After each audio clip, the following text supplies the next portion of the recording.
మీకు తెలుసా? హిందూ పురాణాల్లోని ఈ కథ మిమ్మల్ని ఆశ్చర్యపరుస్తుంది. మహాబలి అసురల్లో గొప్పవాడు, బలి చక్రవర్తి కుమారుడు.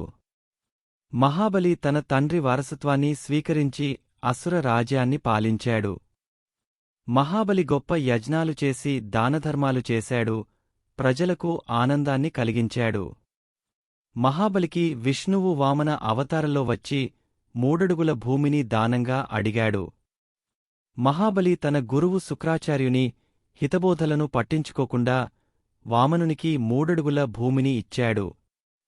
వామనుడు 3 అడుగులతో మొత్తం భూమండలాన్ని ఆక్రమించాడు, మహాబలిని పాతాళానికి పంపాడు. మహాబలి తన తప్పును గ్రహించి విష్ణువును స్తుతించాడు, విష్ణువు మహాబలిని పాతాళలోకానికి పంపించాడు. మహాబలి కథ నుండి మనం నేర్చుకోవలసినది ఏమిటంటే ఈగో లేని దానం చేయడం, తప్పులు ఒప్పుకోవడం మరియు దైవాన్ని స్తుతించడం.